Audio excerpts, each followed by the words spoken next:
गुरु साक्षात् परब्रह्म तस्मै श्री गुरुवे नमः। अखंड मंडलाकारं व्याप्य येन चराचरं तत्पदं दर्शितं देवं तानमामि गुरुदेव। बोल गुरु भगवान की जय। ओम गजाननं भूतगणादिसेवितं कपित्तजम्बूफलचारुभक्षणं उमासुतं शोकविनाशकारिकं नमामि विघ्नेश्वर पाद पंकजं। बोलो गणपति गजानन भगवान की जय। सर्वमंगल मंगल्ये शिवे सर्वार्थ साधिके शरण्ये त्र्यंबके गौरी नारायणी नमस्तुते। शरणागत दीनार्थ परित्राण परायणे सर्वशास्त्र हरि देवी नारायणी नमस्तुते। ओम जयंती मंगला काली भद्रकाली कपालिनी दुर्गा क्षमा शिवा धात्री स्वाहा स्वधा नमस्तुते। बोलो जगदम्बा रानी की जय। अम्बा मैया की जय। कर्पूर गौरम करुणावतारम संसारिसारं भुजगेन्द्रहारं सदा वसन्तं हृदयारविन्दे भवं भवानी सहितं नमामि। नागेन्द्रहाराय त्रिलोचनाय भस्मांगराय महेश्वराय नित्याय शुद्धाय दिगंबराय तस्मै नागराय नमः शिवाय। ओम नमः शिवाय। ओम नमः शिवाय। ओम नमः शिवाय। बोलो भूत भावन भगवान की जय। महामृत्युंजय भगवान की जय। भगवान श्री गुरुदेव की असीम अनुकंपा से माता पिता के आशीर्वाद आप सभी भक्तों के भाग्य के कारण प्रेम श्रद्धा विश्वास और जगदम्बा परा अम्बा पराशक्ति भगवान शिव की दसों दिशाओं से आने वाली कृपा के कारण ही हम सबको भगवान के परम आनंद रूप शिव पुराण की कथा को सुनने का सौभाग्य प्राप्त होगा। आज भगवान की कथा अमृतमयी कथा को सुनते सुनते 33 दिन होने जा रहे हैं और भगवान की ये अमृतमयी कथा एक एक बूंद करके हमारे कर्ण के माध्यम से हृदय के अंदर स्थापित हो रही। इस कलिकाल में भगवान के नाम की महिमा है। जो जितने भगवान के नाम को स्मरण कर लेगा श्रवण कर लेगा और उच्चारण कर लेगा उसको उतना ही फल प्राप्त होगा। इस संसार में भगवान के नाम का संचय ही जीवन के अंदर व्यक्ति को इस लोक से परलोक में जाते समय कार्य करता है। जो यहां पर हम द्रव्य के रूप में धन कमाते हैं वो सभी धन यही रह जाता है, परंतु ये भगवान के नाम का जो द्रव्य है धन है ये सदैव हमारे साथ रहता है। इसलिए सदैव भगवान के नाम का स्मरण करते हुए उनकी कथा का श्रवण करना चाहिए। कथा को सुनने से अपने प्रभु के प्रति प्रेम की उत्पत्ति होती है। भगवान की कथा को सुनने से जो हृदय में प्रेम की उत्पत्ति होती है जीव वो आनंद संसार की अन्य वस्तुओं को नहीं प्राप्त कर सकता। ऐसा संसार में अन्यत्र करोड़ों वस्तुएं हैं परंतु उन करोड़ों वस्तुओं में भी उसको भगवान के नाम के आनंद के अलावा दूसरा कोई आनंद प्राप्त नहीं। भगवान की शिव पुराण की कथा में चल रहा है जगदम्बा परा अम्बा पराशक्ति हिमबान के यहां पर पुत्री के रूप में उत्पन्न हो चुकी हैं और उनके पिता हिमालय के निवास स्थान पर भगवान शंभु स्वयं तपस्या करने के लिए प्रकट हुए हैं क्योंकि जगत जननी परा अम्बा पराशक्ति अब हिमबान के यहां पर आ चुकी है। तो भगवान शिव और शिवा एक ही हैं, दोनों तत्व अलग अलग नहीं हैं। इसलिए जब शिवा हिमालय के यहाँ हैं तो भगवान शिव अन्यत्र कैसे रह सकते हैं। इसलिए अब भगवान शिव भी जो हैं वो हिमालय के यहाँ पर तपस्या करने के लिए आए हुए हैं और हिमालय अपनी पुत्री को वहां पर ले जाकर के उनकी सेवा के लिए कहते हैं, परंतु भगवान शिव मना करते हैं और भगवान शिव के मना करने पर भी जगदम्बा कहती हैं कि प्रकृति के बगैर तो ये संपूर्ण संसार जो है वो सूना है और इस संपूर्ण संसार का सूनापन कैसे दूर हो सकता है जब तक प्रकृति जो है वो शिव के साथ नहीं है, जब तक शक्ति शिव से नहीं जुड़ेगी तब तक ये संसार का संचालन कैसे होगा। जगदम्बा की बात को सुनकर भगवान शिव निरुत्तर होकर के उनको अपनी सेवा करने का अवसर प्रदान करते हैं और कामदेव इंद्र जो है वो अपने कार्य को कराने के लिए कामदेव की मित्रता का फायदा उठाते हुए भगवान शिव के पास उनको भेजते हैं, परंतु भगवान शिव की तपस्या जब काम अपने बाण चलाता है तो शिव की तपस्या जब भंग होने लगती है तो भगवान शिव उसको भस्म कर देते हैं। और जब रति विलाप करती हैं, रति के विलाप करने पर भगवान कहते हैं कि भगवान श्री कृष्ण के पुत्र के रूप में प्रद्युम्न उत्पन्न होंगे जो कामदेव का ही स्वरूप होंगे, तब रति तुम्हें जाकर के ये जो तुम्हारा शोक है इसका निवारण होगा, परंतु तब तक मैं कामदेव को सभी मनुष्यों के हृदय में जीवित कर देता। ऐसा भगवान शिव कहकर के अंतर ध्यान हो जाते हैं। और आज की कथा में जब भगवान शिव वहां से अंतर ध्यान हो जाते हैं तो नारद जी जो हैं वो आकर के जगदम्बा को भगवान शिव के तपस्या करने की युक्ति बताते हैं कि इस प्रकार से जाकर के भगवान शिव की यदि आप तपस्या करोगी तो आपको बड़ी सहजता से भगवान शिव प्राप्त होंगे। और भगवान शिव की आराधना के लिए पार्वती जी बहुत दुष्कर तपस्या करने लगती हैं। ब्रह्मा जी कहते हैं कि देवऋषि तुम्हारे सरे चले जाने पर प्रफुल्ल चित्त हुई पार्वती ने महादेव को तपस्या से ही साध्य माना और तपस्या के लिए ही मन में निश्चय किया। तब उन्होंने अपनी सखी जया और विजया के द्वारा पिता हिमाचल और माता मैना से आज्ञा मांगी। पिता ने तो स्वीकार कर लिया, परंतु माता मैना ने स्नेह बस अनेक प्रकार से समझाया और घर से दूर वन में जाकर तप करने से पुत्री को रोका। मैना ने तपस्या के लिए वन में आने से रोकने के लिए कहा कि माँ बाहर ना जाओ, ऐसा कहा, इसलिए माता का नाम जो है वो उमा हो गया। जगदम्बा का नाम जो है वो उनकी माता ने कहा माँ, यानी कि घर से बाहर मत जाओ। इसलिए जगदम्बा का एक नाम उस संसार में हम जो जगत के अंदर माँ का एक नाम उमा के नाम से भी जानते हैं। उस समय मुनि शैलराज की प्यारी पत्नी मैना ने रोकने से शिवा को दुखी हुई, जान अपना विचार बदल दिया और पार्वती को तपस्या में जाने की आज्ञा दे दी। मुनि श्रेष्ठ माता की वह आज्ञा पाकर उत्तम व्रत का पालन करने वाली पार्वती ने भगवान शंकर का स्मरण करके अपने मन में बड़े सुख का अनुभव किया।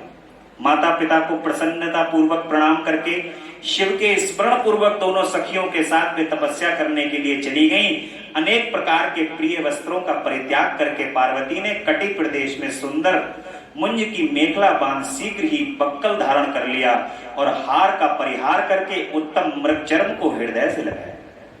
तत्पश्चात वे तपस्या के लिए गंगावतरण तीर्थ की ओर चली, जहां ध्यान लगाते हुए भगवान शंकर ने कामदेव को दग्ध किया था। हिमालय का वह शिखर गंगावतरण के नाम से प्रसिद्ध है। वहीं परम उत्तम श्रृंगी तीर्थ में पार्वती ने तपस्या प्रारंभ की। गौरी के तप करने से ही उसका नाम गौरी शिखर नाम हो गया। मुनि शिवा ने अपने तप की परीक्षा के लिए वहां बहुत से सुंदर एवं पवित्र वृक्ष लगाए जो फल देने वाले थे। सुंदरी पार्वती ने पहले भूमि शुद्ध करके वहां एक वेदी का निर्माण किया, तदंतर ऐसी तपस्या आरंभ की जो मुनियों के लिए भी दुष्कर थी। वे मन सहित संपूर्ण इंद्रियों को शीघ्र ही काबू में कर उस वेदी पर उच्च कोटि की तपस्या करने लगी। ग्रीष्म ऋतु में अपने चारों ओर दिन रात आग जलाए रखकर वे बीच में बैठती और निरंतर पंचाक्षर मंत्र का जप करती रहती। वर्षा ऋतु में वेदी पर सुस्थिर आसन में बैठकर अथवा किसी पत्थर की चट्टान ही को आसन लगा करके निरंतर वर्षा की जलधारा से भीगती रहती थी। शीतकाल में निराहार रहकर भगवान शंकर के भजन में तत्पर हो वे सदा शीतल जल के भीतर खड़ी रहती तथा रात भर बर्फ की चट्टानों पर बैठी रहती थी। इस प्रकार तप करती हुई पंचाक्षर मंत्र के जप में संलग्न हुई शिवा संपूर्ण मनोवांछित फलों के दाता शिव का ध्यान करती थी। प्रतिदिन अवकाश मिलने पर वे सखियों के साथ अपने लगाए हुए वृक्षों को प्रसन्नता पूर्वक सींचती और वहां पधारे हुए अतिथि का आतिथ्य सत्कार भी करती।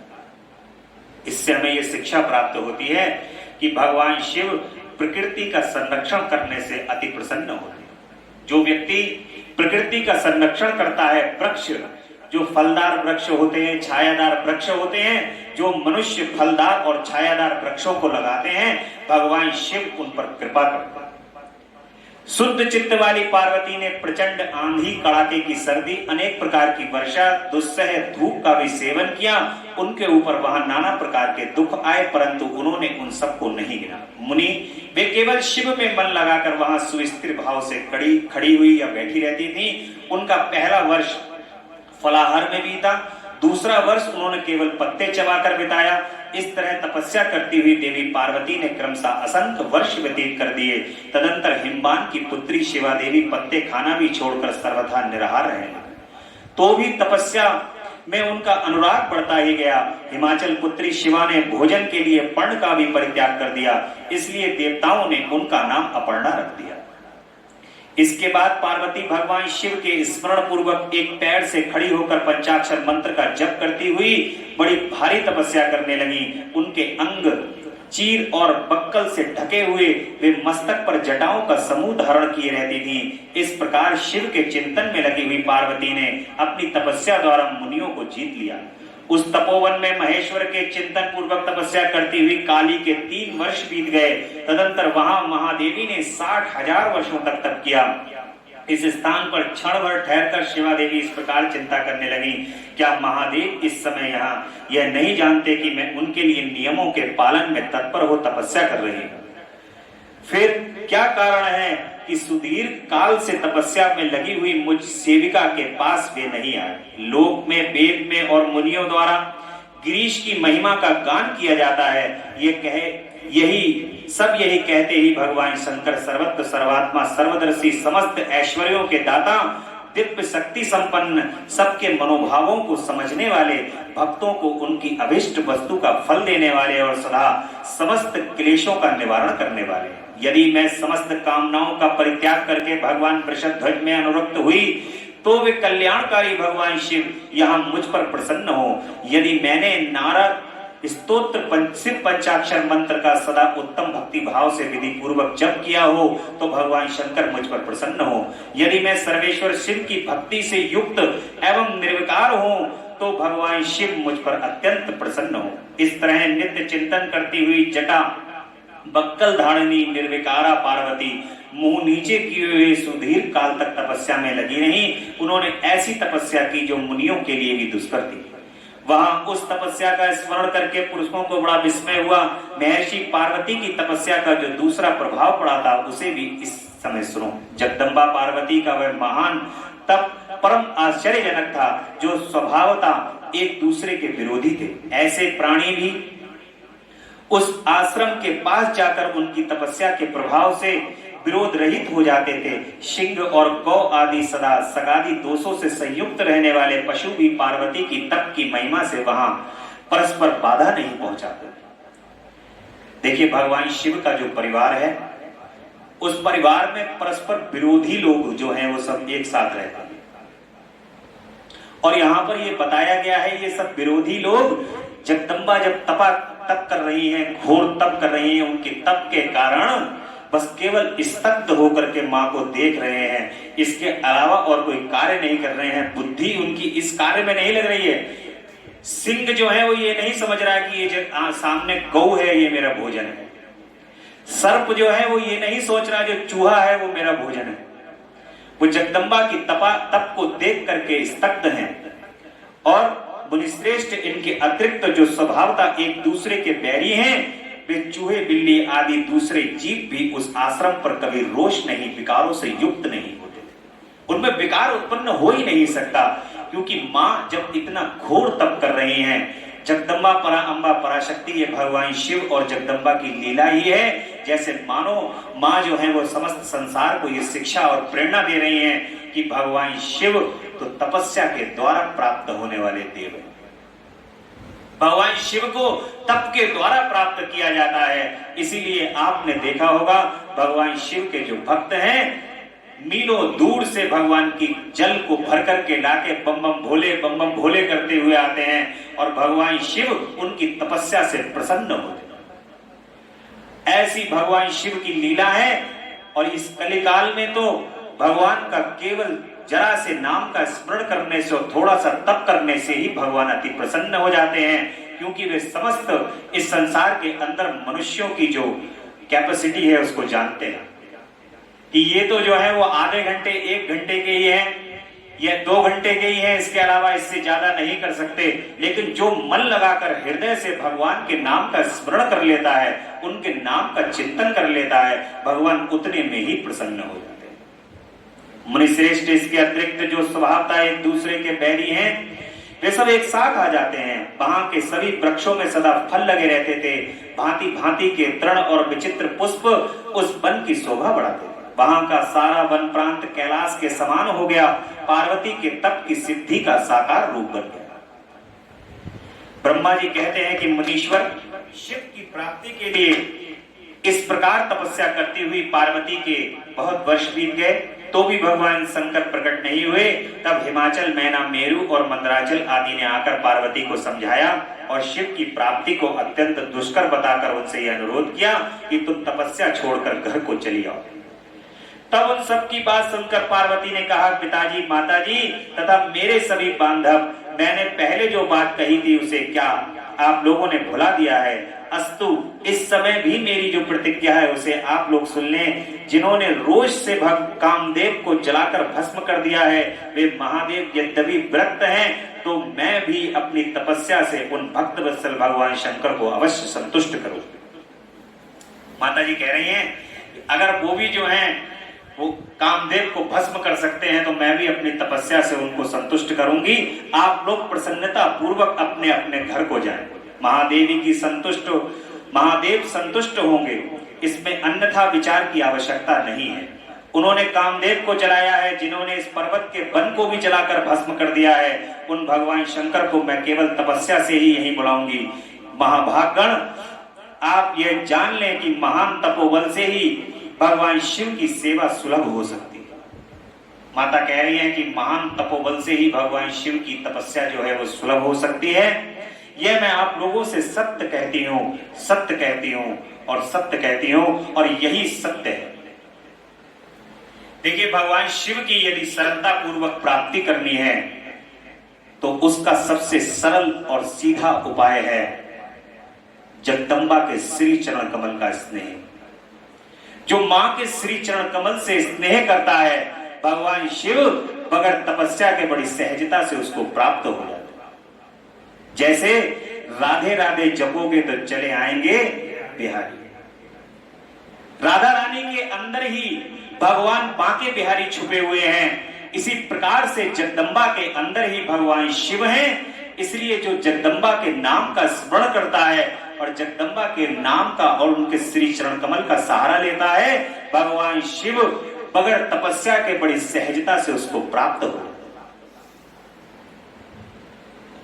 इसलिए माता कहती हैं कि मैं बड़ा सहज होकर के ही उनको प्राप्त करूंगी।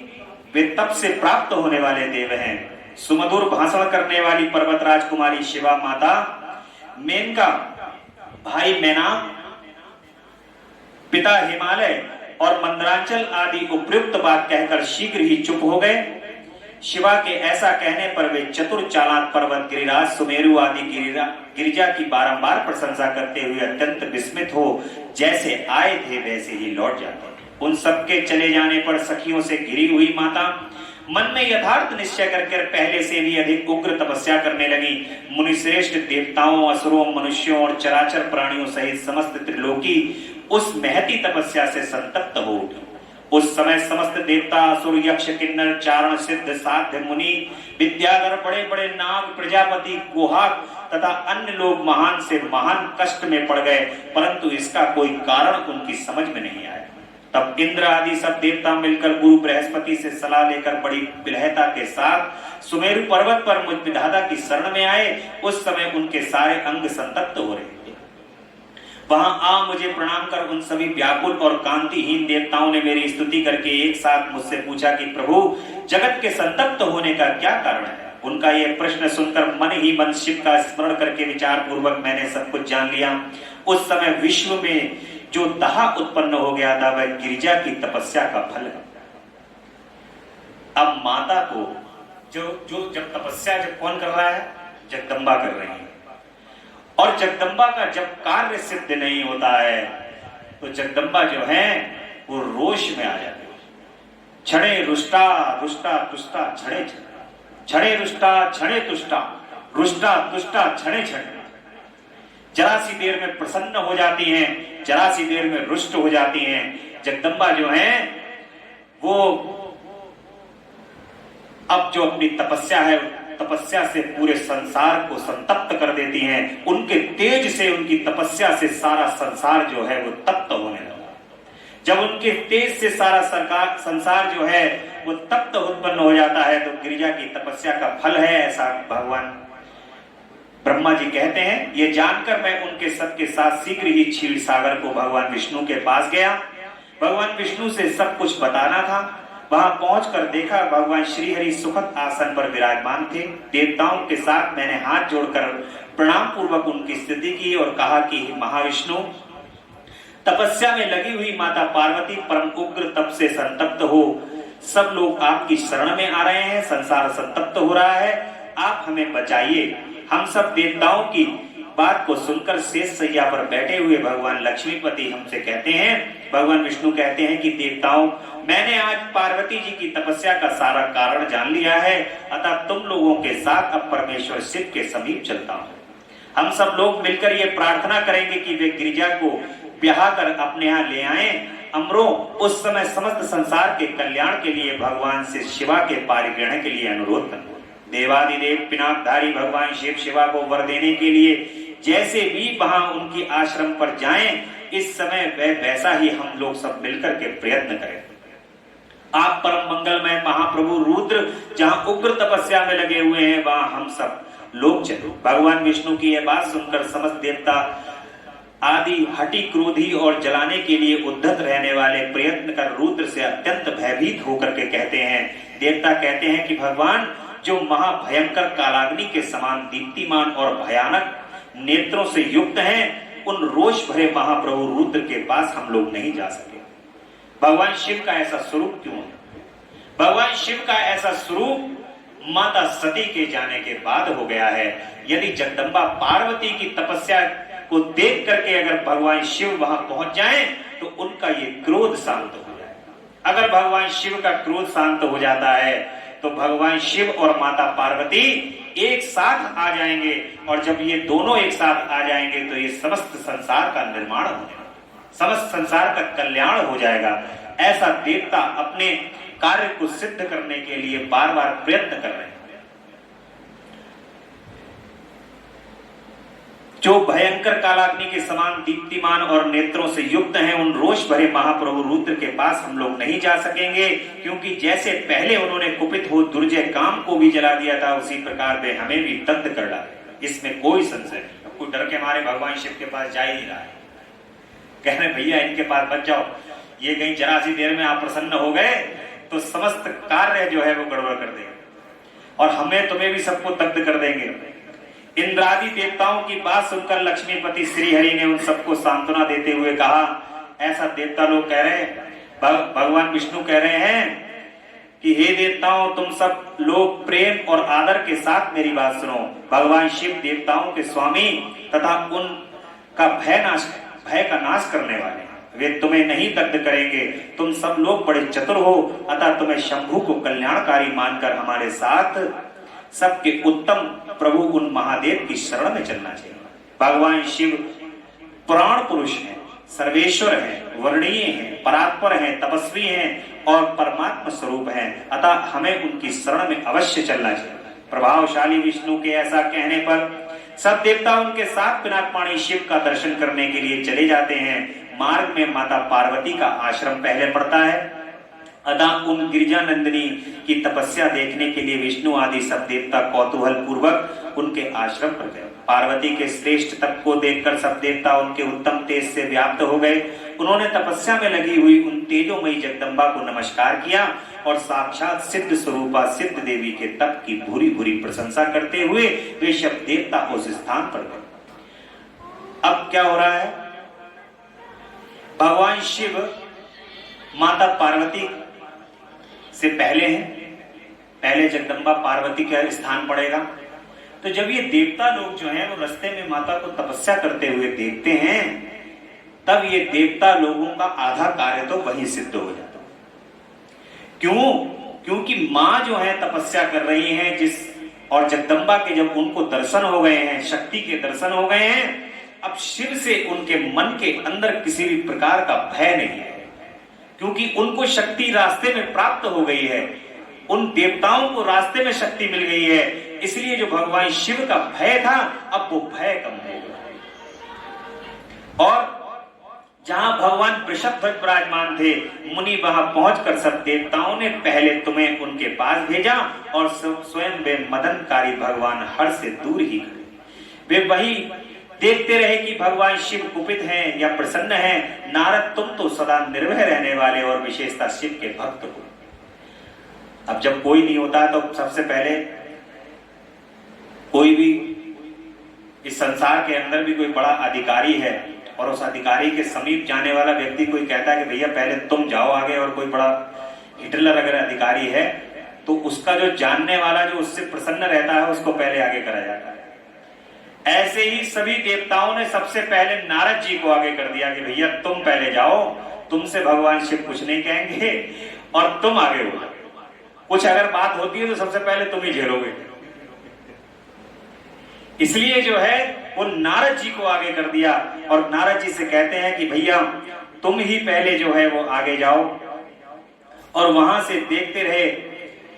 अतः तुमने शिव के स्थान पर जाकर के उन्हें सर्वथा प्रसन्न देखा। और नारद जी जब पहुंचे तो उन्होंने देखा कि भगवान शिव प्रसन्न मुद्रा में बैठे। फिर वहां से लौटकर तुम श्री विष्णु आदि सब देवताओं को भगवान शिव के स्थान पर ले गए। वहां पहुंचकर विष्णु आदि सब देवताओं ने देखा कि भक्त वत्सल भगवान शिव सुख पूर्वक प्रसन्न मुद्रा में बैठे हैं, अपने घड़ों से घिरे हुए हैं। तब शंभु तपस्वी का रूप धारण किए योग पट्ट पर आसीन थे। उन परमेश्वर रूपी शंकर का दर्शन करके मेरे सहित श्री विष्णु तथा अन्य सभी देवताओं, सिद्धों और मुनीश्वरों ने उन्हें प्रणाम करके वेदों और उपनिषदों के सूत्रों द्वारा उनका भगवान शिव का मंत्रोच्चार किया, भगवान शिव की स्तुति की। ब्रह्मा जी कहते हैं कि नारद देवताओं ने वहां पहुंचकर भगवान रुद्र को प्रणाम करके उनकी स्तुति करके तब नंदकेश्वर ने भगवान शिव से उनकी दीन बंधुता एवं भक्त वत्सलता की प्रसन्नता करते हुए कहा कि प्रभु, देवता और मुनि संकट में पड़कर आपकी शरण में। भगवान शिव को संदेश कौन पहुंचाता है? भगवान शिव को संदेश पहुंचाते हैं नंदी महाराज। इसलिए आपने एक रिवाज देखा होगा, लोग जो है वो नंदी के कान में जाकर के धीरे से अपनी बात को कहते हैं। वो बात जो है वो भगवान शिव तक पहुंचाने का कार्य नंदी करते हैं। इसलिए नंदी जो है वो ये देख रहे हैं देवता बड़े व्याकुल होकर के आए हैं और तुरंत नंदी जाकर के भगवान शिव को संदेश पहुंचा देते हैं कि प्रभु, देवता लोग जो है वो अपने कार्य को सिद्ध कराने के लिए आपके पास आए। दयालु नंदी के इस प्रकार सूचित करने पर भगवान शंभु धीरे धीरे आंखें खोलकर ध्यान से उपरत हुए, समाधि से विरक्त हो। परम ज्ञानी परमात्मा एवं ईश्वर शंभु ने समस्त देवताओं से इस प्रकार कहा। भगवान शिव कहते हैं, श्री विष्णु, ब्रह्मा आदि देवेश्वरों, तुम सब लोग मेरे समीप कैसे आए? तुम अपने आने का जो भी कारण है वह शीघ्र बताओ। भगवान शंकर का यह वचन सुनकर सब देवता प्रसन्न हो कारण बताने के लिए भगवान विष्णु के मुंह की ओर देखने लगे। देवता कह रहे हैं कि भैया भगवान विष्णु सारा वृतांत बताएं कि हम लोग क्यों आए हैं। तब शिव के महान भक्त और देवताओं के हितकारी श्री विष्णु मेरे बताए हुए देवताओं के महत्तर कार्य को सूचित करने लगे। उन्होंने कहा कि शंभु, तारकासुर ने देवताओं को अत्यंत अद्भुत एवं महान कष्ट प्रदान किया है। यही बताने के लिए सब देवता यहाँ आए हैं। भगवान आपके औरस पुत्र से ही तारक दैत्य मारा जा सकेगा और किसी प्रकार से नहीं मारा जाएगा। मेरा यह कथन सर्वथा सत्य है। महादेव, इस प्रकार विचार करके आप कृपा करें। आपको नमस्कार है। स्वामी, तारकासुर के द्वारा उपस्थित किए गए इस कष्ट से आप देवताओं का उद्धार कीजिए। देव शंभु, आप दाहिने हाथ से गिरिजा का पारिग्रहण करें। गिरिराज हनुमान के द्वारा दी हुई महानुभावा पार्वती को पारिग्रहण करते ही अनुग्रहित कीजिए। श्री विष्णु का यह कथन सुनकर योग परायण भगवान शिव ने उन सबको उत्तम गति का दर्शन कराते हुए इस प्रकार कहा कि देवताओं, ज्यों ही मैंने सर्वांग सुंदरी गिरिजा देवी को स्वीकार किया, त्यों ही समस्त सुरेश्वर तथा ऋषि मुनि सकाम हो जाएंगे। फिर तो वे परमार्थ मार्ग पर चलने में समर्थ न हो सकेंगे। दुर्गा अपने पारिग्रहण मात्र से ही कामदेव को जीवित कर देगी। विष्णु, मैंने कामदेव को जलाकर देवताओं का बहुत बड़ा कार्य सिद्ध किया। आज से सब लोग मेरे साथ सुनिश्चित रूप से ही निष्काम होकर रहें। देवताओं, जैसे मैं हूं उसी तरह तुम सब लोग पृथक पृथक रह करके कोई विशेष प्रयत्न किए बिना ही अत्यंत दुष्कर एवं उत्तम तपस्या कर सको। अब भगवान शिव कह रहे हैं कि जैसे मैं हूं, देवताओं से कह रहे हैं तुम भी तपस्या में लग जाओ, छोड़ो संसार, सारे संसार को छोड़ करके अब तुम भी तपस्या करने लगो और तपस्या को करके जैसे मैं हूं ऐसे ही कार्य करो। अब उन्मदन के ना होने से तुम सब देवता समाधि के द्वारा परमानंद का अनुभव करते हुए निर्विकार हो जाओ, क्योंकि काम नरक की ही प्राप्ति कराने वाला है। काम से क्रोध होता है, क्रोध से मोह होता है और मोह से तपस्या नष्ट होती है। जो तपस्वी लोग होते हैं वे भली भांति इन सभी क्रियाओं से दूर रहते हैं। काम, क्रोध, मद, लोभ, मोह सब नाथ नरक के पंथ। ये सभी जो हैं वो नरक के पंथ हैं। इसीलिए जो है वो भगवान शिव भी यहाँ पर देवताओं को कह रहे हैं, जो भगवान की भक्ति में विरक्त रहते हैं, जो भगवान की भक्ति में साथ रहते हैं, वे सब इन कार्यों से दूर रहते हैं। मेरे इस कथन को कभी अन्यथा नहीं मानना चाहिए। ब्रह्मा जी कहते हैं कि नारद, वृषभ के चिन्ह से युक्त ध्वजा धारण करने वाले भगवान महादेव ने इस प्रकार की बातें सुनाकर ब्रह्मा, विष्णु, देवताओं तथा मुनियों को निष्काम धर्म का उपदेश दिया। तदंतर भगवान शंभु पुनः ध्यान लगाकर चुप हो गए और पहले की ही भांति पार्षदों से घिरे हुए सुस्थिर भाव से बैठ गए। वे अपने मन में स्वयं आत्म स्वरूप निरंजन, निराभास, निर्विकार, निरामय, परात्पर, नित्य, परमारहित, निरग्रह, शब्दातीत, निर्गुण, ज्ञान गम्य और प्रकृति से पर परमात्मा का चिंतन करने लगे। इस प्रकार परम स्वरूप का चिंतन करते हुए वे ध्यान में स्थित हो गए। बहुत से प्राणियों की सृष्टि करने वाले भगवान शिव ध्यान करते ही परमानंद में निमग्न हो गए। श्री हरि एवं इंद्र आदि देवताओं ने जब परमेश्वर शिव को ध्यान मग्न देखा, तब उन्होंने नंदी की सम्मति नंदी ने पुनः दीन भाव से स्तुति करने के लिए कहा। नंदी ने कहा कि फिर से स्तुति करो। ये फिर से ध्यान में चले गए भगवान शिव। अब फिर इनकी स्तुति करो, ये उपदेश देकर के चले गए।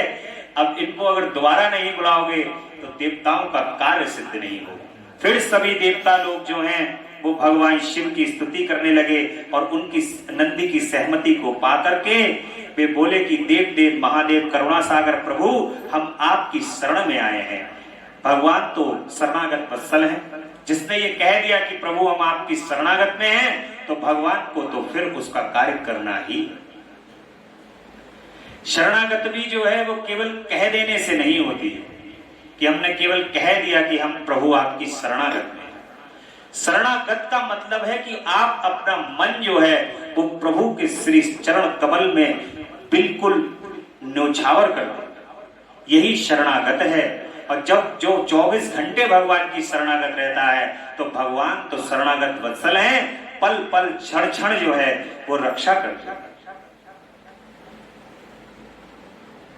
इस प्रकार ब्रह्मा जी कहते हैं कि नारद, इस प्रकार बहुत दीनता पूर्वक भक्ति से देवताओं ने भगवान शंकर की स्तुति की। इसके बाद वे सब देवता प्रेम से व्याकुल चित्त हो उच्च स्वर से फूट फूट कर रोने लगे। मेरे साथ भगवान श्री हरि उत्तम भक्ति भाव से युक्त हो मन ही मन भगवान शंभु का स्मरण करते हुए अत्यंत वाणी द्वारा उनसे अपना अभिप्राय निवेदन करने लगे। देवताओं के मेरे तथा श्री हरि के इस प्रकार बहुत स्तुति करने पर भगवान महेश्वर अपनी भक्त वत्सलता के कारण ध्यान से व्रत हो गए। उनका मन अत्यंत प्रसन्न था। वे भक्त वत्सल भगवान शंकर श्री हरि आदि को करुणा दृष्टि से देखकर उनका हर्ष बढ़ाते हुए कहते हैं कि भगवान विष्णु, हे ब्रह्मा तथा इंद्र आदि देवता, तुम सब लोग एक साथ यहाँ किस अभिप्राय से आए?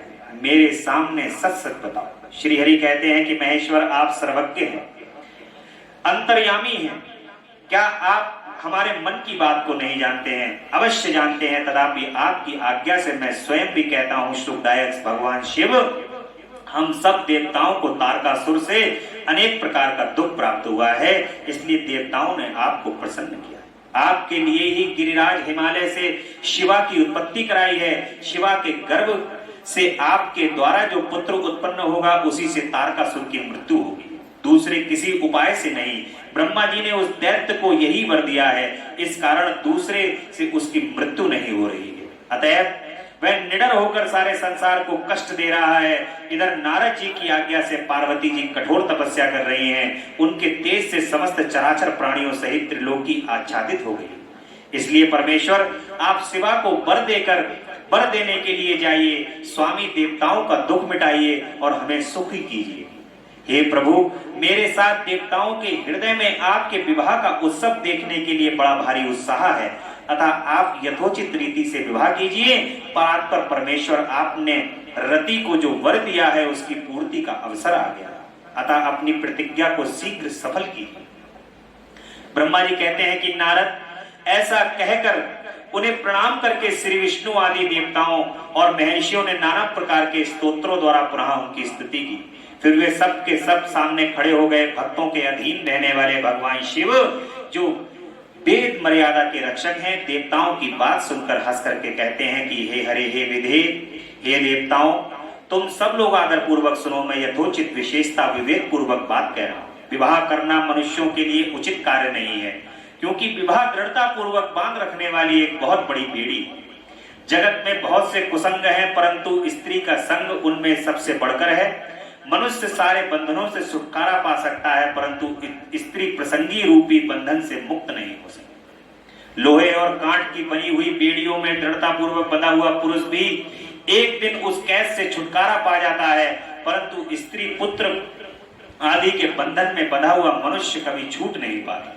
महान बंधन में डालने वाले विषय सदा बढ़ते रहते हैं। जिसका मन विषयों के वशीभूत हो गया, उसके लिए मोक्ष स्वप्न में भी दुर्लभ नहीं। विद्वान पुरुष यदि सुख चाहते हैं तो वे विषयों को विधि पूर्वक त्याग दें। विषयों को विषय के समान बताया गया है, इसके द्वारा मनुष्य मारा जाता है। विषयों के साथ बात करने के मात्र से मनुष्य क्षण भर में पतित हो जाता है। आचार्यों में विषय को मिश्री मिलाई हुई वारुणी मदरा कहा गया है। यद्यपि मैं इस बात को जानता हूं और यद्यपि विषयों के इस सारे दोषों का मुझे विशेष ज्ञान है, तथापि मैं तुम्हारी प्रार्थना को सफल करूंगा, क्योंकि मैं भक्तों के अधीन रहता हूं और भक्त वत्सलता वशपुतित अनुचित सारे कार्य करता हूं। इसलिए तीनों लोकों में यथोचित कर्ता के रूप में मेरी प्रसिद्धि है। भक्तों के लिए मैंने अनेक बार बहुत से प्रयत्न करके कष्ट सहन किए हैं।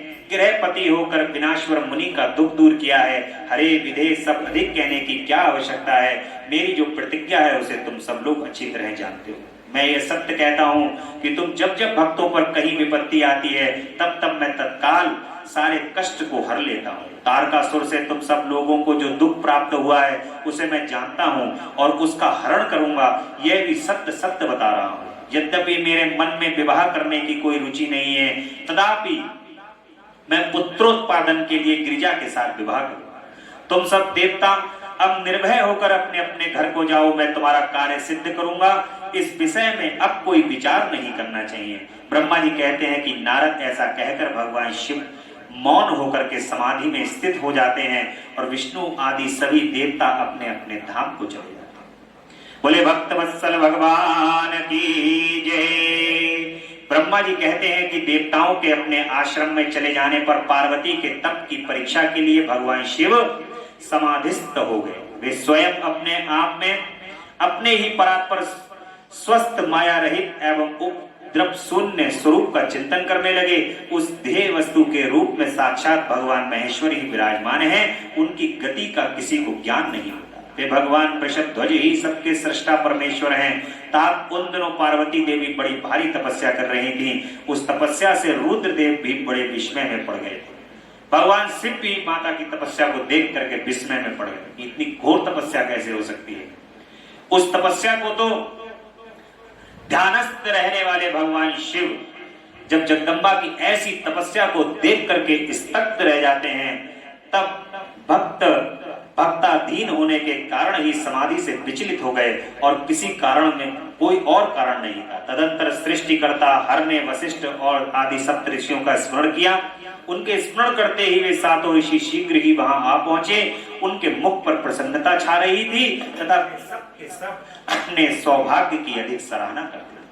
उन्हें आया देखकर भगवान शिव के नेत्र प्रसन्नता से प्रफुल्लित कमल के समान खिल उठे और वे हंसते हुए कहते हैं कि सप्तऋषियों, तुम सब लोग मेरे हितकारी तथा संपूर्ण वस्तुओं के ज्ञान में निपुण हो, अतः शीघ्र ही मेरी बात सुनो। गिरिजा कुमारी देवेश्वरी पार्वती उस समय सुस्थिर चित्त हो गौरी शिखर नामक पर्वत पर तपस्या कर रही हैं। मुझे पति रूप में प्राप्त करना ही उनकी तपस्या का उद्देश्य है। दुजों इस समय केवल सखियां उनकी सेवा में है। मेरे सिवा दूसरी समस्त कामनाओं का परित्याग करके वे उत्तम निश्चय पर पहुंच चुकी हैं। मुनिवरों, तुम सब लोग मेरी आज्ञा से वहां जाओ और प्रेम पूर्ण हृदय से उनकी दृढ़ता की परीक्षा करो।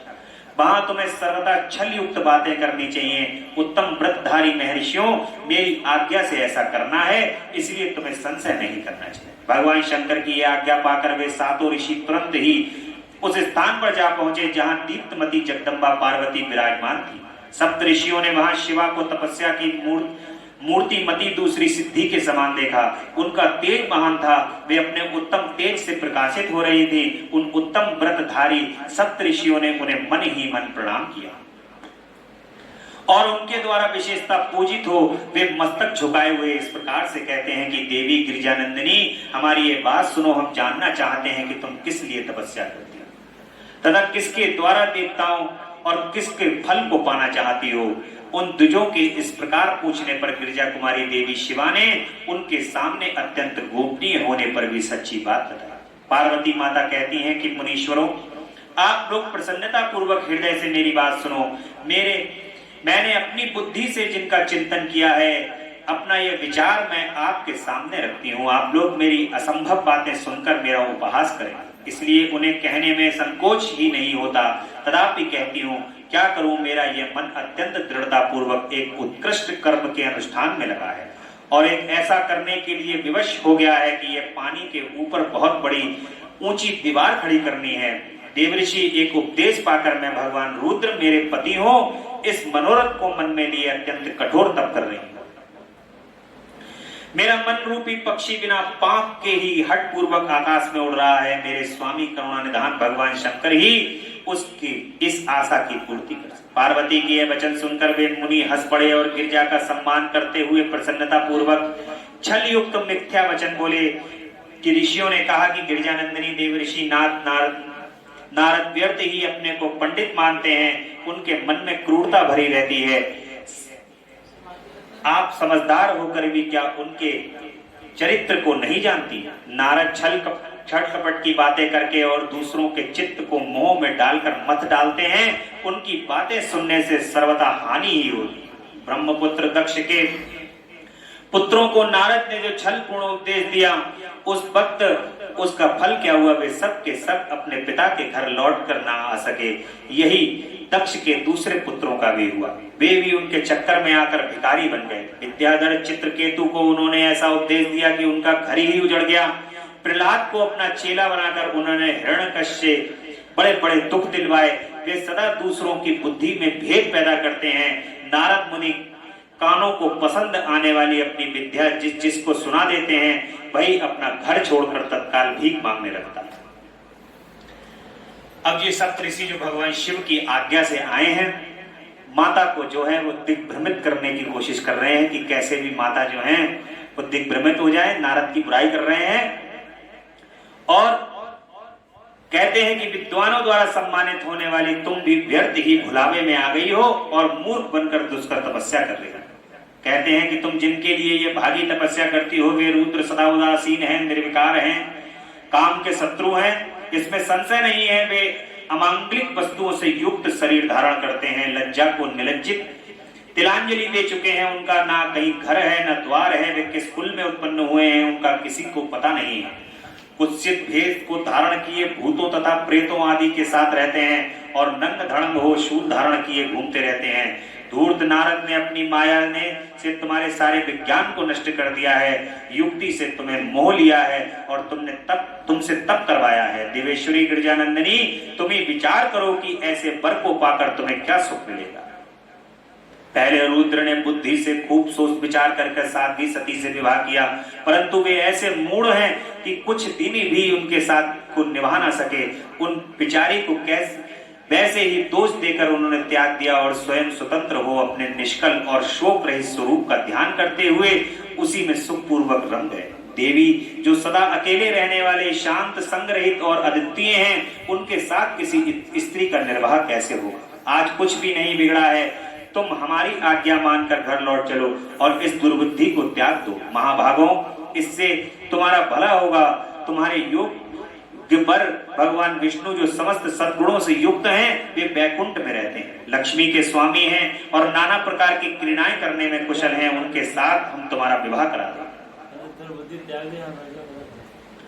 सप्तऋषि कहते हैं कि भगवान विष्णु लक्ष्मीपति हैं, तुम हमारे साथ चलो तो हम भगवान विष्णु से तुम्हारा विवाह करा दें जो समस्त सुखों को देने वाले हैं। पार्वती, तुम्हारा जो रुद्र के साथ विवाह करने का हठ है, ऐसे हठ को छोड़ दो और सुखी हुई। ब्रह्मा जी कहते हैं कि नारद, उनकी ऐसी बात सुनकर जगदम्बिका पार्वती हंस पड़ी और पुनः ज्ञान विशारद मुनियों से बोली कि मुनीश्वरों, आपने अपनी समझ से ठीक ही कहा है, परंतु दुजों मेरा हठ भी छूटने वाला नहीं है। ऐसा मेरा शरीर पर्वत से उत्पन्न होने के कारण मुझ में स्वाभाविक कठोरता विद्यमान है।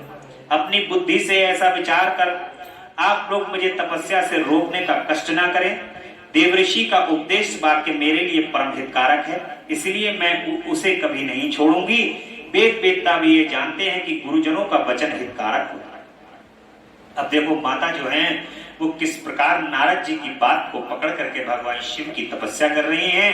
यहाँ से एक बात की शिक्षा प्राप्त है कि जो अपने गुरु पर विश्वास करता है और अपने गुरु पर जो उन्होंने गुरु मंत्र प्रदान किया है उसको श्रद्धा और निष्ठा पूर्वक करता है, तो आज देर नहीं तो सवेर भगवान उस पर कृपा करते ही करते। इसलिए ऐसे ही माता पार्वती कह रही है कि गुरुजनों का वचन हितकारक होता है, गुरुओं का वचन सत्य होता है। ऐसा जिनका दृढ़ विचार है उन्हें इहलोक और परलोक में परम सुख की प्राप्ति होती है और उनको दुख कभी नहीं होता। गुरुओं का वचन सत्य होता है, ये विचार जिनके हृदय में नहीं है उन्हें इहलोक और परलोक भी दुख में ही प्राप्त होता है, सुख कभी नहीं मिलता। अतः दुजों गुरुओं के वचन का कभी किसी तरह भी त्याग नहीं करना चाहिए। मेरा घर बसे या उजड़ जाए, मुझे तो ये हट ही सदा सुख को देने वाला। मुनिवरों, आपने जो बात कही है मैं उसका आपके कहे हुए तात्पर्य से भिन्न अर्थ समझती हूँ और उनका यहाँ संक्षेप विवेचन प्रस्तुत करती हूँ। आपने ये ठीक कहा है कि भगवान विष्णु सद्गुणों के धाम तथा लीला बिहारी हैं, तथा साथ ही आपने सदा शिव को निर्गुण कहा है। इसमें जो कारण है वह बताया जाता है कि भगवान शिव साक्षात परब्रह्म है, अतएव निर्विकार है। वे केवल भक्तों के लिए शरीर धारण करते हैं, फिर भी लौकिक की प्रभुता को दिखाना नहीं चाहते। अतः परमहंसों की जो प्रिय गति है उसी को वे धारण करते हैं, क्योंकि वे भगवान शंभु परम आनंदमय हैं। इसलिए अद्भुत रूप से रहते हुए माया लिप्त जीवों को ही भूषण आदि की रुचि होती है, ब्रह्म को नहीं। वे प्रभु गुणातीत अजन्मा माया रहित अलक्ष्य गति के विराट हैं। दुजों भगवान शंभु किसी विशेष धर्म जाति के कारण किसी पर अनुग्रह नहीं करते। मैं गुरु की कृपा से ही शिव को यथार्थ रूप से जानती हूँ। यदि शिव मेरे साथ विवाह नहीं करेंगे तो मैं सदा कुंवारी ही रह जाऊंगी, परंतु दूसरों के साथ किसी दूसरे के साथ विवाह नहीं करूंगी, यह मैं सत्य सत्य कहती हूँ। यदि सूर्य पश्चिम दिशा में उगने लगे, मेरू पर्वत अपने स्थान से विचलित हो जाएं, अग्नि शीतलता प्रदान करने लगे तथा कमल पर्वत शिखर की शिला के ऊपर खिलने लगे तो भी मेरा हट छूट नहीं सकता, यह मैं सच्ची बात कहती हूँ। ब्रह्मा जी कहते हैं कि नारद, ऐसा कहने पर मुनि उनको प्रणाम करके गिरिजा कुमारी पार्वती के निर्विकार चित्त से भगवान शिव का स्मरण करते हुए चुप हो गए। इस प्रकार गिरिजा के उस उत्तम निश्चय को जानकर सप्तऋषि भी उनकी जय जयकार करने लगे और उन्होंने पार्वती को उत्तम आशीर्वाद दिया। मुनि गिरिजा देवी की परीक्षा करने में सातों ऋषि उनको प्रणाम करके प्रसन्न चित्त हो शीघ्र ही भगवान शिव के स्थान को चले। वहां पहुंचकर शिव को मस्तक नवा, उनसे सारा वृतांत निवेदित करके उनकी आज्ञा ले वे पुनः सादर स्वर्ग लोक को चले जाते। अब भगवान शिव जो है उन्होंने सप्तऋषियों को भेजा है और सप्तऋषि माता को नाना प्रकार की बातें कह करके कहते हैं कि तुम जो हो अपनी तपस्या में जो लीन हो, भगवान शिव को जो प्राप्त करना चाहती हो, अपने मार्ग से हट जाओ। ना उनका घर है ना बार है, ऐसे भगवान शिव से तुम क्यों विवाह करना चाहती हो। परंतु वे ये भूल गए कि वे जगदम्बा परा अंबा पराशक्ति हैं, मन की गति से भी तेज मन के बात को समझने वाली हैं। जो सप्तऋषि भगवान वहां पे सप्तऋषि मां जगदम्बा के पास आए हैं भगवान शिव की आज्ञा को लेकर के, माता तो ये बात पहले से ही जानती है, जगदम्बा तो ये बात पहले से ही जानती हैं। और भगवान शंकर का ब्रह्मा जी कहते हैं कि नारद उन सप्तऋषियों के अपने लोक में चले जाने पर सुंदर लीला करने वाले साक्षात भगवान शंकर ने देवी के तप की परीक्षा लेने का विचार किया। वे मन ही मन पार्वती से बहुत संतुष्ट हो गए। परीक्षा के ही बहाने पार्वती जी को देखने के लिए जटाधारी तपस्वी का रूप धारण करके भगवान शंभु उनके वन में गए। अपने तेज से प्रकाशमान अत्यंत बूढ़े ब्राह्मण का रूप धारण कर लिया। अब देखिए, जो काम सप्तऋषियों से नहीं हो पाया, अब भगवान शिव वो काम स्वयं करने के लिए उतर गए। एक बूढ़े ब्राह्मण का वेश धारण किया और वेश धारण करके प्रसन्न चित्त हो वे दंड और छत्र लिए वहां से प्रस्थित हुए। आश्रम में पहुंचकर उन्होंने देखा कि देवी शिवा सखियों से गिरी हुई वेदी पर बैठी हुई हैं और चंद्रमा की विशुद्ध कला सी प्रतीत होती। ब्रह्मचारी का स्वरूप धारण किए हुए भक्त वत्सला शंभु पार्वती देवी को देखकर प्रीति पूर्वक उनके पास गए। उस अद्भुत तेजस्वी ब्राह्मण देवता को आया देख उस समय देवी शिवा ने समस्त पूजन सामग्रियों द्वारा उनकी पूजा की। अब माता से भगवान शिव भी नहीं छुप सकते। माता ने जैसे ब्राह्मण के वेश में उनको देखा तो माता ने उनकी पूजा प्रारंभ कर दी, क्योंकि भगवान शिव अब नाना, देखिए एक चीज और भी है, जो लोग भगवान के पूजा और पाठ के अंदर बड़े मन को लगा करके उनका स्मरण करते हैं तो भगवान नाना प्रकार के वेश को धारण करके आपके पास किसी न किसी स्वरूप के अंदर अवश्य आए, कि ना जाने किस रूप में आके नारायण मिल जाए, किस रूप में आकर के आपको नारायण दर्शन दें, किस रूप में आकर नारायण आपकी परीक्षा ले लें, ये आप समझ नहीं सकते। जब आप उनका स्मरण कर रहे हैं, जब आप उनको बुला रहे हैं कि प्रभु आओ हमें दर्शन दो, प्रभु आओ हमें दर्शन दो, तो ऐसा आप क्या समझ सकते हैं कि दिन में भगवान ने आपको कितनी बार दर्शन दे दिए, या आप पता भी नहीं कर सकते। भगवान ने किस रूप में आकर के, किस वेश में आकर के आपको दिन में कितनी बार दर्शन दिए, ये आप स्मरण नहीं कर सकते। उनकी माया के आगे आप कभी जान नहीं सकते। कभी कभी ऐसा हो जाता है कि भगवान अपनी माया से आपको जन्मा करके जाते हैं, आपको कई बार जन्मा करके जाते हैं। जैसा कि मेरे पिताजी परम कई बार जो है वो इस बात का जिक्र करा करते थे कि जगदम्बा परा अंबा पराशक्ति के उन्होंने काफी बार दर्शन किए और माता ने कई बार उनको ज्ञान कराया कि किस प्रकार से माँ अपना ज्ञान करा करके चली जाती है और उसके 10 मिनट के बाद समझ में आती है कि ये तो जगदम्बा थी। जैसे मैंने आपको बताया कि बाबा रामकृष्ण परमहंस जब रासमणि जी जो है वो बाबा रामकृष्ण परमहंस से कहती हैं कि बाबा मुझे तो जगदम्बा के दर्शन करने हैं। जैसे सभी लोग जगदम्बा का भोग लगाते हैं, ऐसी इसी प्रकार से माता जो है वो जो मैं बनाऊं, माता उसको खा करके बड़े प्रेम से जाएं, ऐसा बाबा व्यवस्था करें। बाबा रामकृष्ण परमहंस माँ से रोज मिलते हैं, उनका जगदम्बा से रोज साक्षात्कार है, और बाबा जो हैं वो जगदम्बा से सहजता से उनके मंदिर में कह आते हैं कि हे जगदम्बा, हे परा अम्बा पराशक्ति, आप जो हैं वो आज रासमणि खाना बनाएंगी, सुंदर सा भोजन बनाएंगी, आप उस भोजन को करने के लिए अवश्य आइएगा। माँ को दावत दे आते हैं मंदिर के अंदर। अब रासमणि जो है, रासमणि कौन है? रासमणि रानी है, और रानी जो है वो जगदम्बा को अपने हाथ से स्वयं खाना बनाने के लिए बाबा के घर आ जाती हैं और बैठ करके चूल्हा जला करके खाना बनाती हैं। खाना बनाते बनाते काफी वस्तुएं बना लेती हैं, खाने में बहुत सामग्री बन जाती है, नाना प्रकार के भोजन माँ आ रही है, बड़े प्रेम से भोजन, बड़ा उनका हृदय जो है वो भरा हुआ है प्रेम में, और कहती हैं कि माँ आ रही है तो उनको बड़ा सुंदर भोजन बना के। इतनी देर में माता के आने का समय हो गया, भोग का समय हो जाता है। अब वो घबरा जाती हैं कि अरे सब मैंने ये तो पकवान बना लिए हैं, परंतु अभी मैंने पूरी कचौड़ी तो उतारी नहीं, जो मेन कार्य है।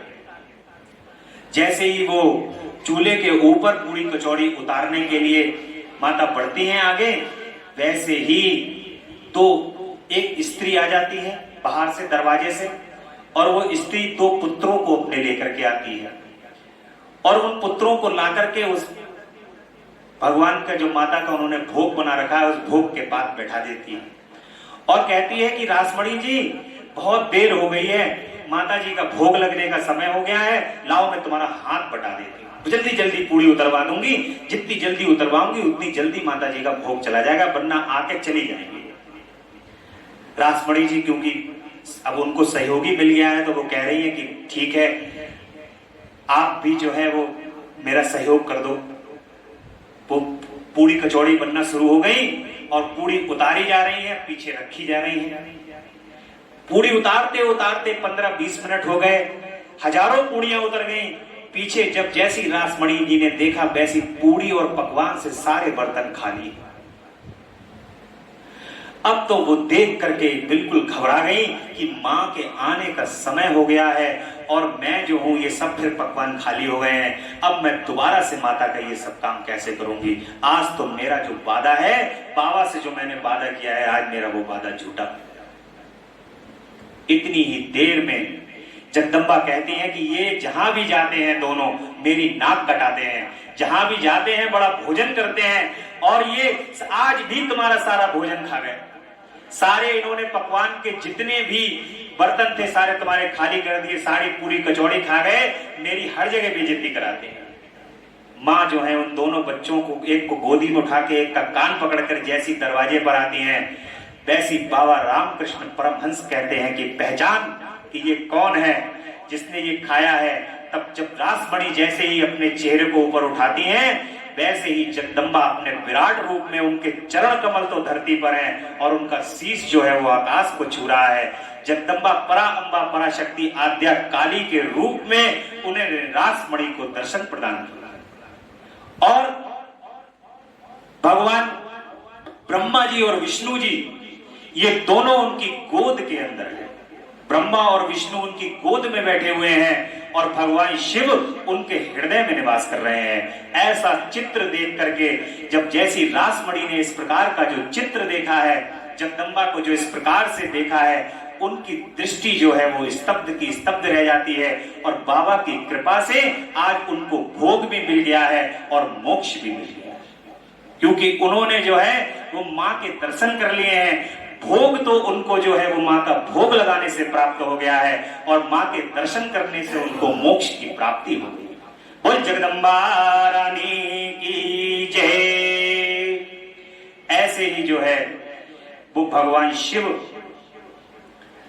आ जाते हैं जटाधारी ब्राह्मण का रूप धर के माता के सामने, और पार्वती जी को देखकर प्रीति पूर्वक उनके पास जाते हैं। तेजस्वी ब्राह्मण देवता को आया देख करके माता उनकी पूजा करती हैं और प्रेम से उन ब्राह्मण देव से आदर पूर्वक कुशल समाचार पूछती हैं। माता पार्वती कहती हैं कि ब्रह्मचारी का स्वरूप धारण करके आए हुए आप कौन हैं और कहां से पधारे हैं? वेद वेदताओं में श्रेष्ठ विप्रवर आप अपने तेज से इस वन को प्रकाशित कर रहे हैं। मैंने जो कुछ कहा है उसे बतलाइए। ब्राह्मण ने कहा कि मैं इच्छा अनुसार विचरने वाला वृद्ध ब्राह्मण हूँ, पवित्र बुद्धि तपस्वी, दूसरों को सुख देने वाला और परोपकारी हूँ, इसमें कोई संशय नहीं है। तुम कौन हो, किसकी पुत्री हो और इस निर्जन वन में किस लिए ऐसी तपस्या कर रहे हो? जो पंजे के बल पर खड़े हो तप करने वाले मुनियों के लिए भी दुर्लभ है। तुम ना बालिका हो ना वृद्धा हो, सुंदरी तरुणी जान पड़ती हो, तुम किस लिए पति के बिना इस वन में आकर कठोर तपस्या करते हो? भद्रे, क्या तुम किसी तपस्वी की सहचारणी तपस्विनी हो? देवी, क्या वह तपस्या तुम्हारा पालन पोषण नहीं कर सकती? जो तुम्हें छोड़कर अन्यत्र चला गया है, क्या वो तपस्वी तुम्हारा पालन पोषण नहीं कर सकता जो तुम्हें छोड़ करके अन्यत्र चला गया है? बोलो, तुम किसके लिए किसके कुल में उत्पन्न हुई? तुम्हारे पिता कौन है और कौन तुम्हारा क्या नाम है? तुम महा सौभाग्य रूपा जान पड़ती हो, तुम्हारा तपस्या में अनुराग व्यर्थ है। क्या तुम वेद माता गायत्री हो, लक्ष्मी हो तथा क्या सुंदर रूप वाली सरस्वती हो? इन तीनों में तुम कौन हो, यह मैं अनुमान से निश्चय नहीं कर पाता। माता पार्वती कहती हैं, विप्रवर, ना तो मैं वेद माता गायत्री हूँ, न लक्ष्मी हूँ, न सरस्वती ही हूँ। इस समय मैं हिमाचल की पुत्री और मेरा नाम पार्वती है। पूर्व काल में, इससे पहले के जन्म में मैं प्रजापति दक्ष की पुत्री थी। उस समय मेरा नाम सती था। एक दिन पिता ने मेरे पति की निंदा की थी, जिससे कुपित हो मैंने योग के द्वारा शरीर को त्याग दिया था। इस जन्म में भी भगवान शिव मुझे मिल गए थे, परंतु भाग्यवश काम को भस्म करके वे मुझे छोड़कर चले गए। हे ब्राह्मण, शंकर जी के चले जाने पर मैं विरह पास से उद्विग्न हो उठी और तपस्या के लिए दृढ़ निश्चय करके पिता के घर से यहाँ गंगा जी के तट पर चली आई।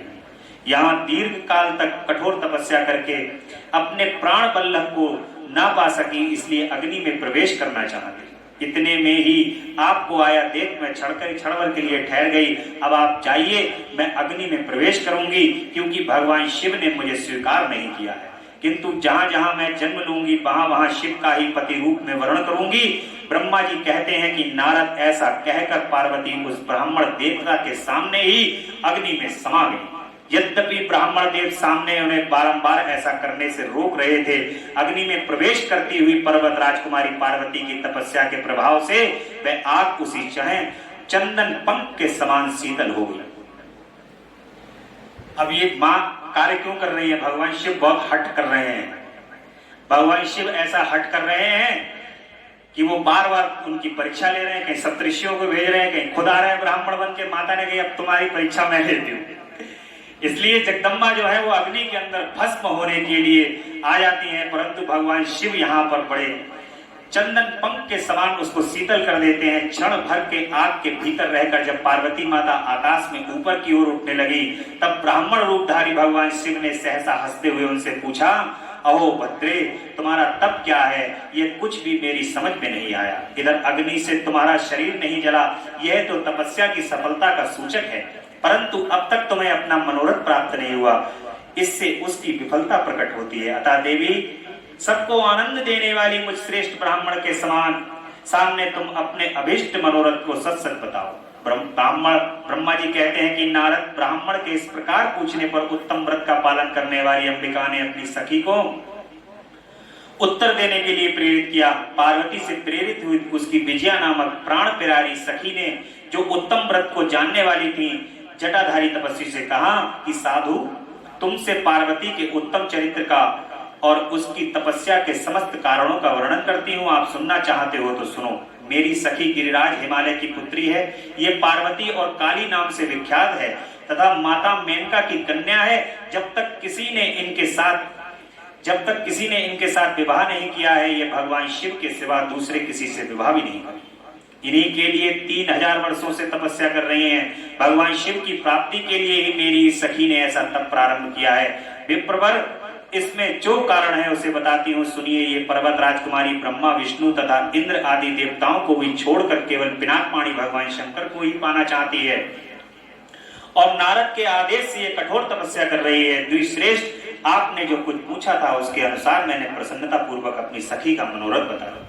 ब्रह्मा जी कहते हैं कि नारद विजया का ये यथार्थ वचन सुनकर जटाधारी तपस्वी रुद्र हंसते हुए कहते हैं कि सखी ने जो कुछ कहा है उसमें परिहास का अनुमान होता है। यदि यह सब ठीक हो तो पार्वती देवी अपने मुंह से कहें। जटिल ब्राह्मण के इस प्रकार कहने पर पार्वती देवी अपने मुंह से ही क्यों कहें? पार्वती जी की बात को सुनकर जटाधारी ब्राह्मण का शिव की निंदा करते हुए पार्वती को उनकी ओर से मन को हटा लेने का आदेश देते हैं। पार्वती कहती हैं कि जटाधारी विप्रवर, मेरा सारा वृतांत सुनिए। मेरी सखी ने जो कुछ कहा है वह ज्यों का त्यों सत्य है, उसमें कोई असत्य नहीं। ब्राह्मण से ऐसी बात कहकर माता पार्वती उस समय चुप हो रही थी। तब उनकी वह बात सुनकर ब्राह्मण कहते हैं कि इस समय तक मेरे मन में इससे जानने की प्रबल इच्छा थी कि देवी किस दुर्लभ वस्तु को चाहती हैं जिसके लिए ऐसा महान तप कर रही हैं, किंतु देवी तुम्हारे मुखारबिंद से कुछ सुनकर उस अभिष्ट वस्तु को जान लेने के बाद अब मैं यहाँ से जा रहा हूँ। तुम्हारी जैसी इच्छा हो वैसा करो। यदि तुम मुझसे ना कहती तो मित्रता निष्फल होती। अब जैसा तुम्हारा कार्य है वैसा ही उसका परिणाम होगा। जब तुम्हें इसी से सुख है तब मैं कुछ नहीं कहना चाहता। वहां ऐसी बात कहकर ब्राह्मण ने ज्यों ही जाने का विचार किया त्यों ही पार्वती देवी ने प्रणाम करके उनसे इस प्रकार कहा, विप्रवर, आप क्यों जाएंगे? ठहरिए और मेरे हित की बात बताइए। माता पार्वती के ऐसा कहने पर दंडधारी ब्राह्मण देवता रुक गए और इस प्रकार बोले कि देवी, यदि मेरी बात सुनने का मन है तो मुझे भक्ति भाव से ठहरा रही हो तो सब तत्व बता रहा हूं, जिससे तुम्हें हिताहित का ज्ञान हो जाएगा। महादेव जी के प्रति मेरे मन में जो गौरव बुद्धि है मैं उसको सब प्रकार से जानता हूँ, तो भी यथार्थ बात कहता हूँ कि तुम सावधान होकर सुनो।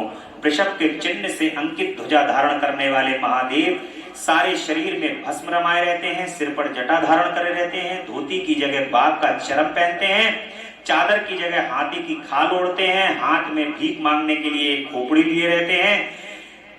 झुंड के झुंड सांप उनके सारे शरीर में लिपटे देखे जाते हैं। वे विष खाकर ही पुष्ट होते हैं और अभ्यक्ष भक्षी हैं। उनके नेत्र बड़े भद्दे और देखने में डरावने लगते हैं। उनका जन्म कब, कहां और किससे हुआ ये आज तक प्रकट नहीं हुआ।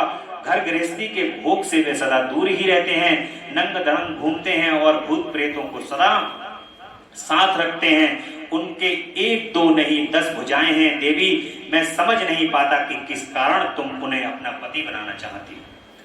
तुम्हारा ज्ञान कहाँ चला गया? इस बात को आज सोच विचार कर मुझे बताओ। दक्ष ने अपने यज्ञ में अपनी पुत्री सती को केवल यही सोचकर नहीं बुलाया कि वह कपालधारी भिक्षु भार्या, इतना ही नहीं उन्होंने यज्ञ में भाग देने के लिए भी देवताओं को बुलाया, किंतु शंभु को छोड़ दिया। सती उसी अपमान के कारण अत्यंत क्रोध से व्याकुल हो उठी। उसने अपने प्यारे प्राणों को छोड़ दिया और शंकर जी को भी त्याग दिया। तुम तो स्त्रियों में रत्न हो, तुम्हारे पिता समस्त पर्वतों के राजा हैं, फिर तुम क्यों उग्र तपस्या के द्वारा वैसे पति को पाना की अभिलाषा करती हो? सोने की मुद्रा असरफी देकर बदले में उतना ही बड़ा कांच लेना चाहती हो। उज्जवल चंदन छोड़कर अपने अंगों में कीचड़ लपेटना चाहती हो। सूर्य के तेज का परित्याग करके जुगनू की चमक पाना चाहती हो। इस प्रकार से भगवान शंकर जाते जाते भी अब मन को भ्रमित करना चाहते हैं। ऐसा कह करके तुम जिनके नेत्र को कमल दल के समान शोभा पाते हैं और कहां वे रुद्र हैं, वे प्रसिद्ध तुम्हारे अंग के चंदन का अंग। इस प्रकार से माता की जो बातें हैं उसको जो भगवान शिव कहने लगते हैं, तुम्हारा ये उत्तम रूप शिव के योग्य कदापि नहीं है। यदि तुम उनके पास धन होता तो वे दिगंबर क्यों होते? सवारी के नाम पर उनके पास एक बूढ़ा बैल है और दूसरी कोई भी सामग्री उनके पास नहीं है। कन्या के लिए ढूंढे जाने पर वरों में जो नारियों को सुख देने वाले गुण बताए गए हैं उनमें से एक भी गुण उनके पास नहीं है। तुम्हारे परम प्रिय काम को भी उन पर देवता ने दग्ध कर दिया और तुम्हारे प्रति उनका अनादर तो सभी ने देख लिया है। तब वे तुम्हें छोड़कर अन्यत्र चले गए। उनकी कोई जाति नहीं देखी जाती, विद्या तथा ज्ञान का भी कोई पता नहीं चलता। पिशाच ही उनके सहायक हैं और विष तो उनके कंठ में दिखाई देता है। ऐसा कहने लगते हैं। नारद ब्रह्मा जी कहते हैं कि नारद ये बात सुनकर पार्वती शिव की निंदा करने वाले ब्राह्मण पर मन ही मन कुपित हो उठी और उनसे इस प्रकार कहती है, बाबा जी, अब तक तो मैंने ये समझा था कि कोई दूसरे ज्ञानी महात्मा आ गए हैं, परंतु अब सब ज्ञात हो गया कि आपकी कलई खुल गई है। आपसे क्या कहूं विशेषता, उस दशा में जब आप अबद्ध ब्राह्मण हैं, ब्राह्मण देवता, आपने जो कुछ कहा है वह सब मुझे ज्ञात है, परंतु सब झूठा ही है, सत्य कुछ नहीं है। आपने कहा था कि मैं शिव को जानता हूं, यदि आपकी यह बात ठीक होती तो आप ऐसी युक्ति बुद्धि के विरुद्ध कभी बोलते नहीं। यह ठीक है कि कभी कभी महेश्वर अपनी लीला शक्ति से प्रेरित हो तथा करित अद्भुत वेश को धारण कर लेते हैं, परंतु वास्तव में वे साक्षात परब्रह्म परमात्मा है। उन्होंने स्वेच्छा से ही शरीर को धारण किया है। आप ब्रह्मचारी का स्वरूप धारण कर मुझे ठगने के लिए उद्धत हो यहाँ आए हैं और अनुचित एवं असंगत युक्तियों का सहारा ले छल कपट से युक्त बातें बोल रहे हैं। मैं भगवान शंकर के स्वरूप को भली भांति जानती हूँ, इसलिए यथा योग्य विचार करके उनके तत्व का वर्णन करती हूँ। वास्तव में शिव निर्गुण ब्रह्म है, कारणवश सगुण हो गए हैं। जो सगुण है, समस्त गुण जिनके स्वभूत हैं, जाति कैसे हो सकती है? वे भगवान सदाशिव समस्त विद्याओं के आधार हैं। फिर उन पूर्ण परमात्मा को किसी विद्या में क्या काम? पूर्व काल में कल्प के आरंभ में भगवान शंभु ने श्री विष्णु को उच्चार स्वरूप संपूर्ण वेद प्रदान किए हैं, अतः उनके समान उत्तम प्रभु दूसरा कौन है? अब देखिए, भगवान शिव स्वयं जो लीला के माया के रूप हैं, वे अपनी माया से भी माँ को जो है वो दिग्भ्रमित नहीं कर पा रहे हैं, क्योंकि वो स्वयं जगदम्बा अम्बा पराशक्ति हैं। जगदम्बा समस्त देवी देवता ब्रह्मा विष्णु भी जिनकी माया को नहीं जानते, ऐसे भगवान शिव जगदम्बा के सामने खड़े हुए हैं, परंतु जगदम्बा उनकी बात से जरा सा भी भ्रमित नहीं हो रही। प्रेम पूर्वक शक्ति के स्वामी भगवान शंकर का भजन करते हैं, उन्हें शंभु उत्साहित कहते हैं। शंकर की सेवा ना करे तो मनुष्य 7 जन्मों तक दरिद्र होता है। माता कहती हैं, जो भगवान शिव की सेवा नहीं करे वो मनुष्य 7 जन्मों तक दरिद्र हो जाता है। जिनके सामने 8 सिद्धियां नित्य आकर आंखें नीचा किए नृत्य करती रहती हैं, वे भगवान हम पर संतुष्ट हो जाएं, उनके लिए कोई भी हितकर वस्तु दुर्लभ नहीं। संपूर्ण कामनाएं सिद्ध हो जाती हैं। निर्विकार रहने वाले परमात्मा शिव विकार कहां से आ सकता है? माता कहती हैं, जो पुरुष तत्व को न जानने के कारण यहाँ शिव की निंदा करता है, उसके लिए जन्म भर का सारा संचित पुण्य भस्म हो जाता है। आपने जो यहाँ अमित तेजस्वी महादेव की निंदा की है और मैंने जो आपकी पूजा की है, उससे मुझे पाप की भगनी होना पड़ेगा। शिवद्रोही को देखकर वस्त्र सहित स्नान करना पड़ेगा। शिवद्रोही का दर्शन हो जाने पर प्रायश्चित करना पड़ेगा।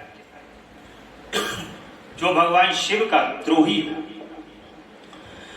भगवान शिव और भगवान विष्णु का जो भी शुरू में जो कथा प्रारंभ हुई थी, ये कहा गया था, जो भगवान शिव और भगवान विष्णु की निंदा,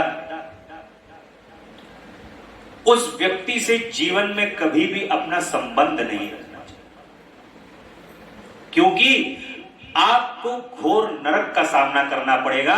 और अपने यदि हो सके तो जो भगवान शिव और भगवान विष्णु की निंदा करने वाला है, उसकी यदि आपके अंदर बल है तो उसकी जिह्वा काट लीजिए, और यदि आपके अंदर बल नहीं है, आप दुर्बल हैं, तो अपने कान को बंद करके उस स्थान से चले जाइए और उस व्यक्ति से कभी अपना संपर्क मत रखिए। ऐसा ही जो है वो माता कह रही हैं कि शिवद्रोही का दर्शन हो जाने पर प्रायश्चित करना चाहिए, और यदि शिवद्रोही हो कोई तो उसका प्रायश्चित करना चाहिए कि हमें शिवद्रोही आज दिखाई दे गया।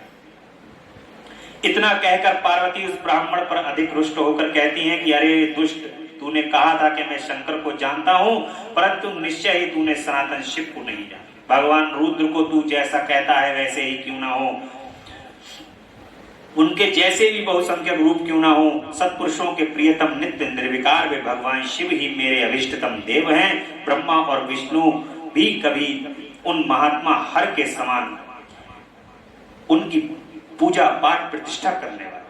फिर दूसरे देवताओं की तो बात ही क्या है, उन्होंने वे सदैव काल के अधीन हैं। इस प्रकार अपनी शुद्ध बुद्धि से संतता विचार में शिव के लिए वन में आकर बड़ी भारी तपस्या कर रही हूं। वे भक्त वत्सल सर्वेश्वर शिव ही हम सबके परमेश्वर हैं।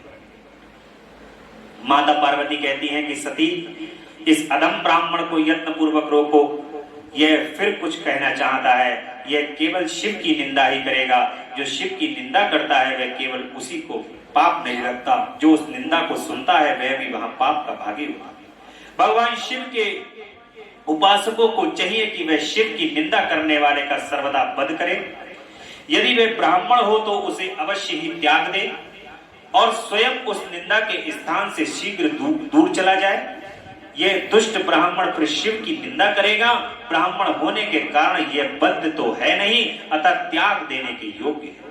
किसी तरह भी इसका मुंह नहीं देखना चाहिए। इस स्थान को छोड़कर हम लोग आज ही किसी दूसरे स्थान में शीघ्र चले, जिससे फिर इस अज्ञानी के साथ बात करने का अवसर न मिले।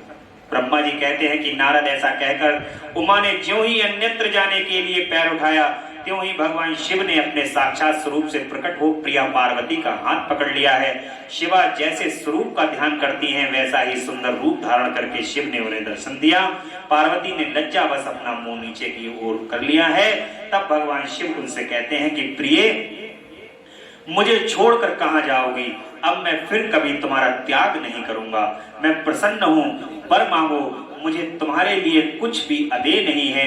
देवी, आज से मैं तपस्या के मोल खरीदा हुआ तुम्हारा दास हूं।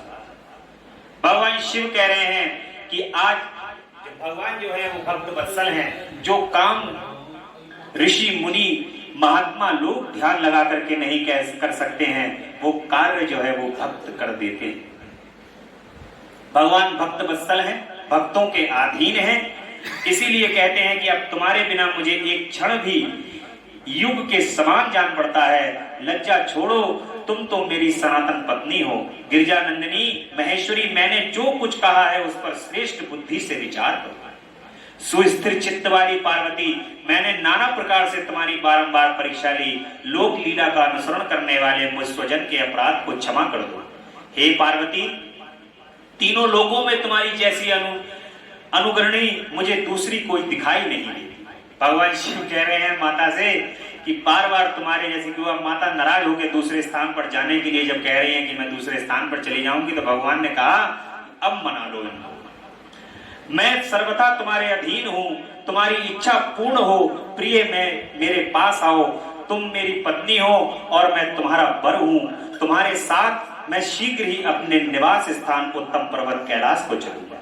ब्रह्मा जी कहते हैं कि देवादिदेव महादेव के ऐसा कहने पर माता पार्वती आनंद मग्न हो उठी। उनका तपस्या जनित पहले का सारा कष्ट जितना भी था वो मिट गया।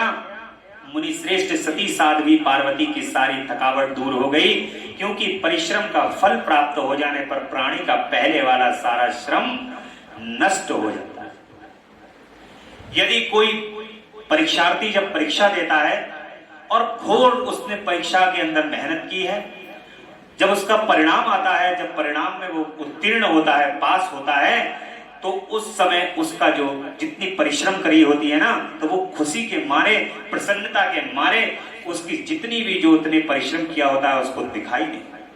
जब व्यक्ति को अपने परिश्रम का फल प्राप्त होता है तो वो परम सुखी हो जाता है और उसका कोई कष्ट नहीं रहता। ब्रह्मा जी कहते हैं कि नारद परमात्मा हर की यह बात सुनकर उनके आनंददायी रूप का दर्शन पाकर माता पार्वती को बड़ा हर्ष हुआ। उनका मुख प्रसन्नता से खिल उठा। वे बहुत सुख का अनुभव करने लगी और फिर उन महासाध्वी शिवा ने अपने पास ही खड़े भगवान शिव से कहा कि देवेश्वर, आप मेरे स्वामी हैं प्रभु। पूर्व काल में आपने जिनके लिए हर्ष पूर्वक दक्ष के यज्ञ का विनाश किया था, उसे क्यों भुला दिया था? वे आप ही हैं और मैं वो हूं। देव देवेश्वर, इस समय मैं तारकासुर से दुख पाने वाले देवताओं के कार्य की सिद्धि के लिए रानी मैना के गर्भ से उत्पन्न हुई। ईशान प्रभु, मेरी ये बात मान लीजिए। आपकी आज्ञा लेकर मैं पिता के घर जाती हूँ। अब आप अपने विवाह रूप परम उत्तम विशुद्ध यश को सर्वत्र विख्यात कीजिए।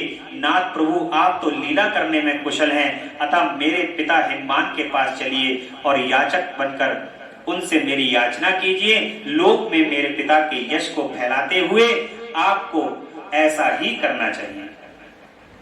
इस तरह आप मेरे संपूर्ण गृहस्थाश्रम को सफल बनाइए। जब आप प्रसन्नता पूर्वक ऋषियों से मेरे पिता को सब बातों की जानकारी कराएंगे, तब मेरे पिता अपने भाई बंधुओं के साथ आपकी आज्ञा का पालन करेंगे, इसमें संदेह नहीं है।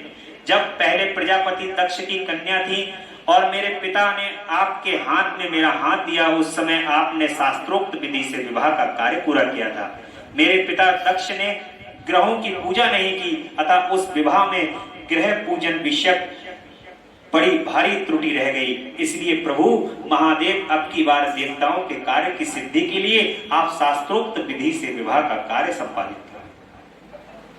विवाह की जैसी रीति है उसका पालन करके आपको अवश्य पालन करना चाहिए। मेरे पिता हिमवान को यह अच्छी तरह ज्ञात हो जाना चाहिए कि मेरी पुत्री ने शुभ कारक तपस्या की। पार्वती की ऐसी बात सुनकर भगवान सदा से बड़े प्रसन्न हुए और उनसे हंसते हुए प्रेम पूर्वक कहते हैं कि देवी महेश्वरी, मेरी यह उत्तम बात सुनो, यह उचित मंगल कारक और निर्दोष है, इसे सुनकर वैसा ही करो। वरानने ब्रह्मा आदि जितने भी प्राणी हैं वे सब अनित्य हैं। भामिनी, ये सब जो कुछ दिखाई देता है इसे नश्वर समझो। मैं निर्गुण तपस्या ही गुणों से युक्त एक अनेक हो गया हूँ, जो अपने प्रकाश से प्रकाशित होता है वही परमात्मा दूसरों के प्रकाश से प्रकाशित होने वाला हो गया है। देवी, मैं सर्वत्र हूँ, परंतु तुमने मुझे परतंत्र बना दिया है। मैं सर्वत्र हूँ परंतु तुमने मुझे परतंत्र बना दिया। यानी कि भगवान कह रहे हैं समस्त कर्मों को करने वाली प्रकृति एवं महामाया जो हो तुम ही हो। यह संपूर्ण जगत महामाया ही रचा गया है। मुझ सर्वात्मा परमात्मा ने अपनी उत्तम बुद्धि के द्वारा इसे धारण कर रखा है। सर्वत्र परमात्मा भाव रखने वाले सर्वात्मा पुण्यवानों में इसे अपने भीतर सींचा है तथा यह तीनों गुणों से आविष्टित है। देवी वरुणिनी, कौन मुख्य ग्रह है, कौन से ऋतु समूह हैं अथवा कौन दूसरे उपग्रह हैं, इस समय तुमने शिव के लिए क्या कहा, किस कर्तव्य का विधान किया है। गुण और कार्य के भेद हम दोनों ने इस जगत में भक्त वत्सलता के कारण भक्तों को सुख देने के हेतु अवतार ग्रहण किए। भगवान शिव कहते हैं कि भक्तों के हित के कारण हम और आप दोनों मिलकर के अवतार को ग्रहण करते हैं। भक्त वत्सलता के कारण भगवान कहते हैं, देखो ये बात अभी पीछे भी पुराण के माध्यम से आ चुकी है कि भगवान का जो आने का कारण है वो बड़े बड़े राक्षसों को मारने का कोई कारण नहीं। भगवान कहते हैं कि मैं भक्त वत्सल हूं, भक्तों के कारण ही इस पृथ्वी लोक पर अवतरित होता हूं। भगवान अपने भक्तों के कारण ही शरीर को धारण करते हैं, वरना भगवान तो त्रिलोकीनाथ हैं। भगवान शिव और भगवान विष्णु के चक्र से इस संसार के अंदर कोई बच नहीं सकता। कितना भी बड़ा आताताई राक्षस हो, भगवान शिव और भगवान विष्णु से नहीं बच सकता। अगर भगवान चाहें तो पल भर में उसको भस्म कर सकते हैं या राक्षस को उत्पन्न ही नहीं होने दें, ऐसा भी कर सकते हैं, क्योंकि संपूर्ण सृष्टि की रचना तो उन्होंने ही स्वयं की है। परंतु भक्त जो होते हैं वो बड़े विचित्र होते हैं और वो कहते हैं कि आओ प्रभु, शरीर को धारण करो, हमारे साथ लीला करो, छोटे बालक हो जाओ। और प्रभु छोटे बालक होने के साथ हमारे मक्खन माखन को चुराओ।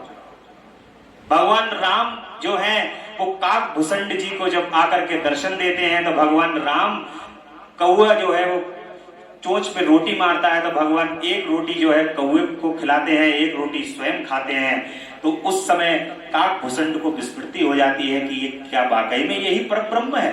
ये अगर परब्रह्म है तो ये रोटी एक कौए को खिला रहे हैं और एक मुझे खिला रहे हैं, अपने आप स्वयं खा रहे हैं, तो यही ब्रह्म है।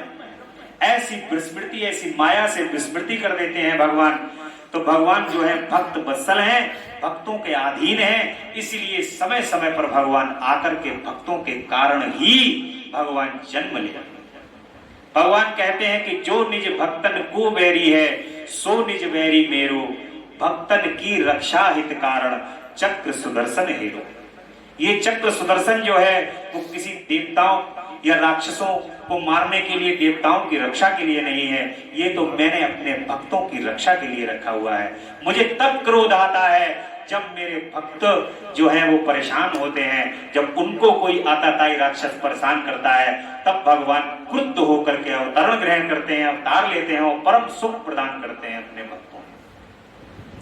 इसलिए कह रहे हैं कि इसीलिए भगवान शिव कह रहे हैं कि हम लोगों ने इसीलिए अवतार लिया है। और महादेवी के ऐसा कहने पर भी सती साध्वी कमल लोचना महादेवी शिवा ने उन भगवान शंकर को बारंबार भक्ति भाव से प्रणाम करके माता कहती हैं कि नाथ आप आत्मा है और मैं प्रकृति हूं। भगवान के माता जो है भगवान शिव से कहती हैं कि आप आत्मा है, मैं प्रकृति हूं, इस विषय में विचार करने की कोई बात नहीं है। हम दोनों स्वतंत्र और निर्गुण होते हुए भी भक्तों के अधीन होने के कारण सगुण हो जाते हैं। भगवान का स्वरूप क्या है? भगवान का स्वरूप तो जो है, जब जैसे मान लीजिए मैंने कहा कि हे जगदम्बा सर्व मंगल मंगल्ये शिवे सर्वार्थ साधिके शरण्ये त्र्यंबके गौरी नारायणी नमस्ते, या कर्पूर गौरम करुणावतारम संसार सारम भुजगेंदहारम सदा वसंतम हृदयारविंदे भवम भवानी सहतम नमः। जब मैं इस प्रकार से भगवान की स्तुति और स्मरण कर रहा हूं तो उनका एक चित्रण मेरे स्मरण में आ रहा है, और वो चित्रण को जो मेरे स्मरण में हृदय में जो चित्र प्रकट हो रहा है, भगवान उसी रूप में निर्गुण होकर के प्रकट हो जाते हैं। वही मूर्ति का रूप भगवान धारण कर लेते हैं।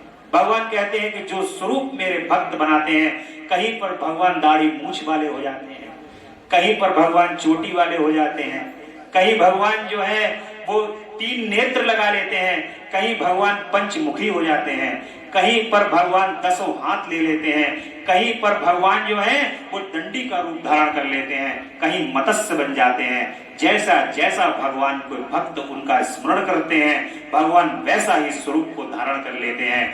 भक्त के अनुसार भगवान हमेशा सदैव अपने रूप को धारण करते हैं। ये सदैव हमें अपने हृदय के अंदर स्मरण रखना चाहिए। भगवान की पार्वती कहती हैं कि आप आत्मा हैं और मैं प्रकृति हूं। हम दोनों लोग वैसा ही रूप धारण कर लेते हैं जैसा हमारे भक्त करते हैं। शंभु प्रभु, आपको प्रयत्न पूर्वक मेरी प्रार्थना के अनुसार कार्य करना चाहिए। शंकर, आप मेरे लिए याचना करें और हिमवान को दाता बनने का सौभाग्य प्रदान करें। महेश्वर, मैं सदा आपकी भक्ता हूं, अतः मुझ पर कृपा कीजिए नाथ। सदा जन्म जन्म में ही आपकी पत्नी होती रही हूं। आप पर ब्रह्म परमात्मा हैं, निर्गुण हैं, प्रकृति से परे हैं, निर्विकार हैं, निरीह हैं, स्वतंत्र परमेश्वर है। कदापि भक्तों के उद्धार में संलग्न होकर यहाँ सगुण भी हो जाते हैं, लीला विहारी बन जाते हैं, क्योंकि आप नाना प्रकार की लीलाएं करने में कुशल हैं। महादेव महेश्वर, मैं सब प्रकार से आपको जानती हूँ, सर्वज्ञ। अब बहुत कहने से क्या लाभ है, मुझ पर दया कीजिए नाथ। ब्रह्मा जी कहते हैं कि नारद ऐसा कहकर गिरिजा ने महेश्वर को बारंबार प्रणाम किया। भगवान शिव जो हैं वो जगदम्बा को बारंबार प्रणाम कर रहे हैं और मस्तक झुकाकर हाथ जोड़ करके कहते हैं, भगवान महात्मा, हे जगदम्बा, लोक लीला को करने वाली मां को प्रणाम करते हुए कहते हैं। फिर जगदम्बा अपने मस्तक को झुका करके भगवान शिव को प्रणाम कर उनके सामने है, और महेश्वर ने लोक लीला का अनुसरण करने के लिए वैसा करना स्वीकार कर लिया है। भगवान शिव ने भी स्वीकार कर लिया है। पार्वती ने जो कुछ कहा था प्रसन्नता पूर्वक करने के लिए भगवान उद्यत होकर के हंसने लगते हैं। तदंतर हर्ष से भरे हुए भगवान शिव अंतर ध्यान हो कैलाश को चले जाते हैं। माता काली के विरह से उनका चित्त उनकी ओर ही खिंच जाता है। अब माता से जो संवाद हो गया है, प्रकृति जब सामने मां उनको जब दर्शन प्रदान कर दिए हैं, तो प्रकृति के लिए अब भगवान शिव माता काली के ही ध्यान में उद्विग्न रहेंगे, और उनका ध्यान जो है वो माता काली की ओर ही, विरह से जो उनका चित्त है वो उनकी ओर ही खिंचता रहता है। कैलाश पर जाकर परमानंद में निमग्न हुए महेश्वर ने अपने नंदी आदि गणों से सारा वृतांत कह सुनाया। वे भैरव आदि सभी गण भी वहां पर समाचार सुनकर अत्यंत सुखी हो गए और महान उत्सव करने लगे। नारद उस समय वहां महान मंगल होने लगा, सबके दुख नष्ट हो गए तथा रुद्र को भी पूर्ण आनंद प्राप्त होने लगा। शक्ति के आ जाने से संपूर्ण संसार के अंदर मंगल होने लगता है, क्योंकि अब सबको पता है कि शक्ति आने वाली है। जब शिव के साथ शक्ति का मिलन होने वाला है तो ये संपूर्ण संसार का भी मंगल होने वाला है। फिर तो अमंगल का कोई कारण ही नहीं है। जो प्रकृति अपना जो स्वरूप जटिल रूप धारण की हुई थी, इस संसार के अंदर समस्त राक्षस लोग जो उद्दंडता फैलाए हुए थे, और चारों तरफ जो माता के तप के कारण जो पृथ्वी तप्तित हो रही थी, वो सारा सब कुछ शांत हो जाता है और सब तरफ मंगल मंगल गान होने लगता है, क्योंकि अब जो है वो जगदम्बा भगवान शिव को प्राप्त होने वाली। बोले जगदम्बा रानी की जय। भगवान शिव के विवाह का प्रसंग कल होगा। आज भगवान शिव का विवाह जो है, वैसे तो विचार ये था कि भगवान शिव का विवाह आज करा जाए, परंतु देखिए कल अष्टमी का दिन है, आज सप्तमी है, कल अष्टमी है। और वैसे तो हमारा विचार था कि अधिक मास की शिवरात्रि पर भगवान शिव का विवाह किया जाए, परंतु इसके पुराण के लिए जो समय है, उस समय के हिसाब से हमें इस पुराण को विश्राम भी लेना है, पहुंचना भी है। परंतु कल भगवान शिव का विवाह होगा। सभी भक्त लोग यदि भगवान शिव के विवाह में उपस्थित होंगे तो भगवान शिव के विवाह का आनंद, जैसे उस समय कैलाश पर्वत पर भगवान शिव का कैलाश पर्वत से बारात चली है, उसी प्रकार से आनंद प्राप्त होगा भक्तों को। बोली भक्त वत्सल भगवान की जय, महामृत्युंजय भगवान की जय, भूत भावन भगवान की जय। हर हर हर महादेव, हर हर महादेव। तेरा पल पल बीता जाए, मुख से जप ले नमः शिवाय। तेरा पल पल बीता जाए, मुख से जप ले नमः शिवाय। ओम नमः शिवाय, ओम नमः शिवाय, ओम ओम नमः शिवाय। मुसाफिरी जब पूरी होगी, चलने की मजबूरी होगी। मुसाफिरी जब पूरी होगी, चलने की मजबूरी होगी। अवसर खाली न जाए, मुख से जप ले नमः शिवाय। तेरा अवसर खाली न जाए, मुख से जप ले नमः शिवाय। ओम नमः शिवाय, ओम नमः शिवाय, ओम नमः शिवाय, ओम नमः शिवाय। नमः शिवाय, नमः शिवाय, नमः शिवाय, नमः शिवाय, नमः शिवाय, नमः शिवाय, नमः शिवाय, नमः शिवाय, नमः शिवाय, नमः शिवाय, नमः शिवाय, नमः शिवाय। अवसर खाली न जाए, मुख से जप ले नमः शिवाय। तेरा अवसर खाली न जाए, मुख से जप ले नमः शिवाय। ओम नमः शिवाय, ओम नमः शिवाय, ओम